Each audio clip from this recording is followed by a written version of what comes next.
माही की गूंज न्यूज में आपका स्वागत है। सारंगी के ब्लॉक अध्यक्ष और युवक कांग्रेस अध्यक्ष सहित महिला कांग्रेस अध्यक्ष आपके द्वारा सैकड़ों कार्यकर्ताओं के साथ आज बीजेपी ज्वाइन की, क्या कारण? पहले तो न्यूज़ चैनल पे हमसे संवाद करने के लिए आप सभी पत्रकार बंधुओं को धन्यवाद। मैं पिछले 40 वर्षों से कांग्रेस पार्टी में था और पिछले 18 वर्षों से ब्लॉक कांग्रेस अध्यक्ष हूँ। और उसका एक बहुत बड़ा कारण ये रहा कि अब कांग्रेस राहुल गांधी की प्राइवेट लिमिटेड कंपनी बन गई। उसके डिस्ट्रीब्यूटर जीतू पटवारी को कह सकते हैं मध्य प्रदेश में, उसके डीलर कांतिलाल जी भूरिया को कह सकते हैं और उसके सब डीलर हमको बना दिया था।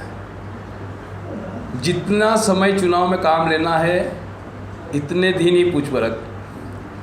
इसके पश्चात किसी कार्यकर्ता को कोई छोटा मोटा काम अगर होता था तो कोई सुनने वाला नहीं। यहाँ तक कि 10 साल पहले जो कांतिलाल जी भूरिया थे वो आज कांतिलाल जी भूरिया नहीं। उसका मेन कारण उनके पुत्र मोह और उनके पुत्र का युवक कांग्रेस अध्यक्ष बनना और विधायक बनना है।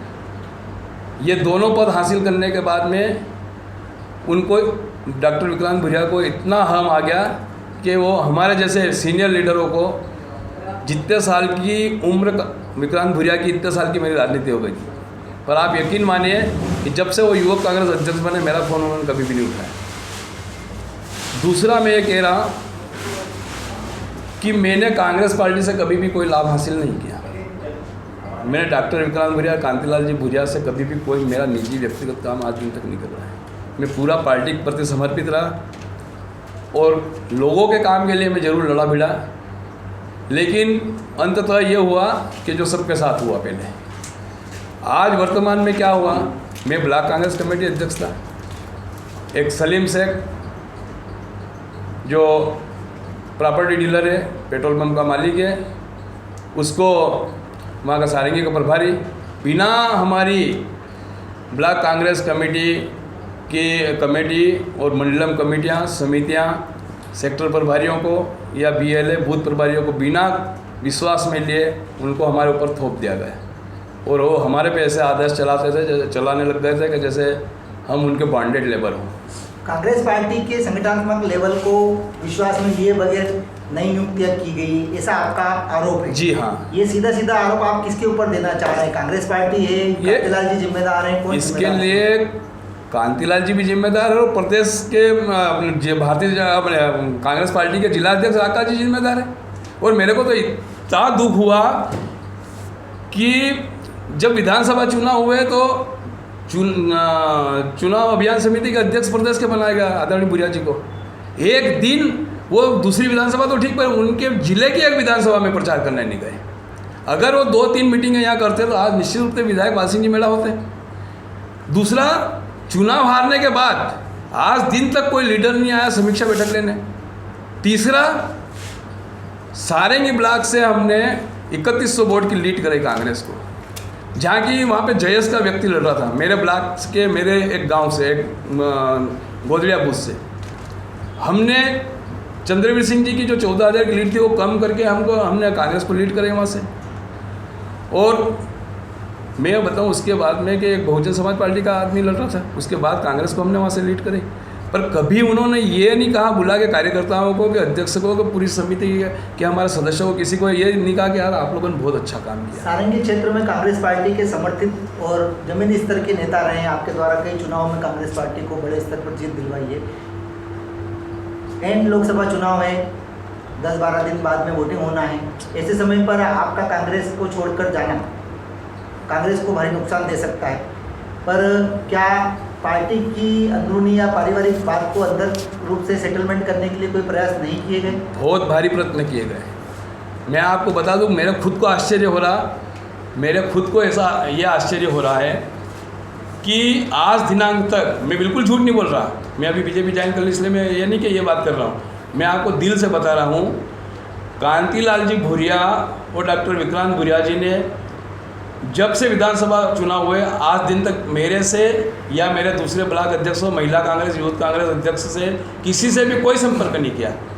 मैं ये चाह रहा था कि मेरे मंडलम के सारे पदाधिकारी, sector, booth, BLA, block Congress एक बंद कमरे में बैठक हो और मेरे को ये आशा थी कि भुरिया जी बोलेंगे कि सबको बिठा के मैं ये हवाले करके जा रहा हूँ, मेरे पास टाइम नहीं है और हम कूद के काम करेंगे। लेकिन इस दरमियान क्या होता है कि कुछ लोगों ने कानाफूसी की, भुरिया जी शायद गुमराह हुए और उसमें क्या हुआ कि भुरिया जी ने हमको अनदेखा कर दिया बिल्कुल। भुरिया जी की अनदेखी जी और भारतीय जनता पार्टी का संपर्क जी, ये दोनों को किस लेवल से देखते हैं आप? देखिए, भारतीय जनता पार्टी का भुरिया जी की अनदेखी से पीड़ा उत्पन्न हुई और फिर राहुल गांधी के जब ऐसे बयान आना चालू हुए बिल्कुल जो एक राष्ट्रीय नेता को नहीं देना चाहिए, तो उससे भी कहीं पीड़ा हुई। तीसरी सबसे पीड़ा बार बार ये होती थी दिल दिमाग में, कांग्रेस हिंदुत्व को क्यों नहीं अपनाती, हिंदुत्व का नाम क्यों नहीं लेती, राम के नाम पे कांग्रेस क्यों चिढ़ती है। हमने बंद कमरे में कई बार बोला, हमने कहा क्यों अयोध्या क्यों नहीं जा रहे हम, अयोध्या हमको जाना चाहिए था। और मैं तो कह रहा था कि आगे होकर भुरिया जी को यहाँ से बसें भर के ले जाना था, चलो अयोध्या चलते हैं, क्या फर्क पड़ता उससे। अयोध्या और राम मंदिर के मुद्दे को हमेशा कांग्रेस पार्टी ने अवॉइड किया और उसके विरोध में रहे जी। आप किस लेवल से देखते हैं? मुझे बहुत पहले एहसास हो चुका था कि कांग्रेस हिंदुओं को पसंद नहीं करती है और वो पीड़ा मेरे भी दिल में कई दिनों से थी। मैंने बार बार उचित प्लेटफॉर्म पे इस बात भी रखी। मैंने गौ माता के बारे में बात रखी कांग्रेस पार्टी को, मैंने कहा गौ माता का भी अपने को मुद्दा उठाना चाहिए, तो कोई ध्यान नहीं और चुप करा देते थे हमको, नहीं इस मामले में नहीं बोलना अपने को, ये सेक्युलरिज्म की बात करो, जातिवाद की बात मत करो, हिंदू मुसलमान की बात मत करो। मैंने कहा हिंदू मुसलमान की बात नहीं कर रहे हैं, लेकिन आप हिंदू को भी तो नेगलेक्ट नहीं कर सकते ना। दूसरा मेरे को एक पीड़ा उस दिन हुई जब जीतू पटवारी, उस दिन मेरा मन बिल्कुल हो गया। जीतू पटवारी जी का रतलाम दौरा था, मैं उस मीटिंग में गया था, हमारे यहाँ से 50 लोग थे, 500 लोगों की मीटिंग थी, 450 मुसलमान थे उसमें, 50 लोग के आसपास उसमें हिंदू थे। और जो बातें वहाँ हुई फिर मेरा उस दिन दिमाग चकरा गया। मैंने कहा ये क्या हो रहा है, ये क्या बोल रहे हैं। भारतीय जनता पार्टी की रीति नीति, मोदी जी का 400 पार का नारा और हिंदू राष्ट्र, ये 3 मुद्दे से प्रभावित होकर आप अपने आप को बीजेपी की ओर बिल्कुल जाना बता रहे हैं। मैंने एक दिन सोचा मैं पहले हिंदुस्तानी हूँ, फिर मैं हिंदू हूँ और मोदी जी हिंदुस्तान और हिंदुओं को बहुत ऊंचाई पे ले जाना चाहते हैं, इसको हिंदू राष्ट्र बनाना चाहते हैं, तो क्यों ना मैं हिंदुओं के समर्थन में मेरे को भी मोदी जी के इस यज्ञ में आहुति देना चाहिए और लोगों से दिलवाना चाहिए, लोगों को प्रेरित करना चाहिए। भारतीय जनता पार्टी की कैबिनेट मंत्री निर्मला भूरिया की उपस्थिति में आपके द्वारा भाजपा आज अपने समर्थकों के साथ जैन की गई। भारतीय जनता पार्टी में किस जिम्मेदारी पर अपने आप को मानता है? मैं भारतीय जनता पार्टी का सबसे आज की तारीख में छोटा कार्यकर्ता हूँ और मैं जितने भी भारतीय जनता पार्टी के पदाधिकारी, नेता, कार्यकर्ता है उनकी जो लाइन है उसकी लाइन का सबसे अंतिम सिपाही हूँ मैं भारतीय जनता पार्टी का। और मेरे में कभी भी ये मैं अपेक्षा नहीं करूँगा कि मुझे भारतीय जनता पार्टी कहीं किसी पदाधिकारी के रूप में नियुक्त करे या मुझे कहीं किसी मंच पे मंचासीन करे। मैं ज़मीन पर बैठ कर के भी हिंदुओं की बात रखूँगा, हिंदुओं के लिए काम करूँगा और हिंदू को समर्पित पार्टी भारतीय जनता पार्टी को मैं पूरा अपना समर्थन दूंगा और मैं मोदी जी के हाथ को मजबूत करूंगा, मोदी जी को मजबूत करने का पूरा प्रयत्न करूंगा। ये सारंगी ब्लॉक से जो सलीम शेख को जो प्रभारी बनाया है और बावनिया में वहाँ पे हमेशा कांग्रेस लॉस होती है, इस बारे में आप क्या कहेंगे? देखिए, मैंने आपको बोला तो सही कि भूरिया जी ने सलीम शेख पे कैसे विश्वास किया। कहीं से कहीं कुछ नहीं है और उसके पास 10 वोट नहीं है और वो हमारे को नेतागिरी बता रहा क्या है। तो हम ये बात सहन करेंगे क्या? जो हम स्थापित लोग हैं, हम फील्ड के लोग हैं, हम ज़मीन पे बैठकर कांग्रेस को की बातें करने वाले लोग थे, क्या कांग्रेस के लिए मरने जीने वाले लोग थे, और आज हमारे ऊपर आके नेता बन के हमारे को आदेश निर्देश करेगा, तो ये क्या चलेगा क्या? कांग्रेस ने हमेशा क्या है कि सलीम शेख पे विश्वास किया और प्रभारी बनाया है। पहली बात तो सारंगी ब्लॉक में सलीम शेख का कोई रोल ही नहीं था, कोई रोल ही नहीं था।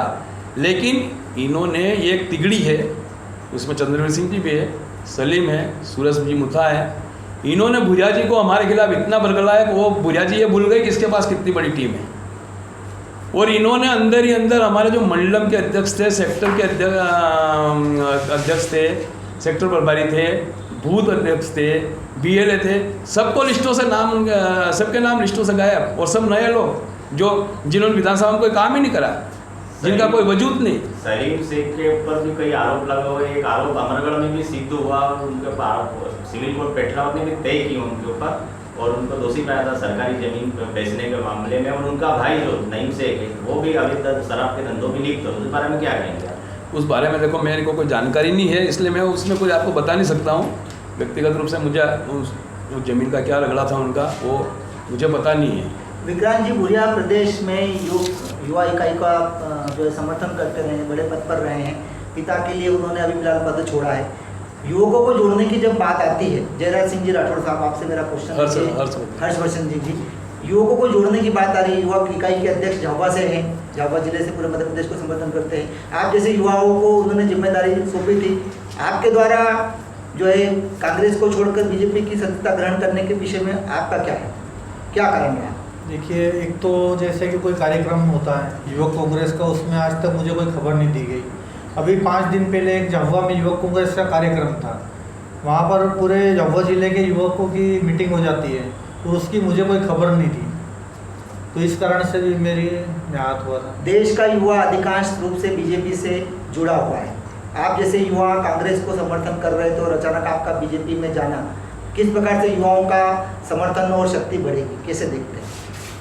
देखिए, एक तो मैं मानता हूँ कि कांग्रेस पार्टी का राहुल गांधी ने जो निमंत्रण ठुकराया था राम मंदिर में, उसको भी मैं गलत मानता हूँ, और कहीं ना कहीं हम हिंदू है, हमारी धार्मिक भावना आहत हुई थी, उस पर भी मैं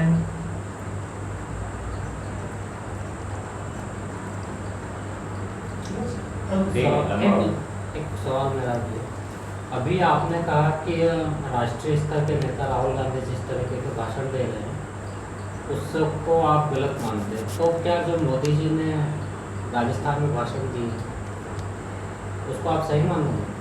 देखो, मोदी जी के जो राजस्थान के भाषण है मुझे पता नहीं, मैं देख नहीं पाया हूँगा। अगर मुझे पता होता तो मैं उस पर कोई कमेंट्स करता। कुछ दिनों पहले कांग्रेस के प्रत्याशी रहे हैं SD रेवन्ना, उनके ऊपर 2000 से ज़्यादा बलात्कार के आरोप है और फिलहाल वो फरार है, कालारा जर्मनी में भाग गए।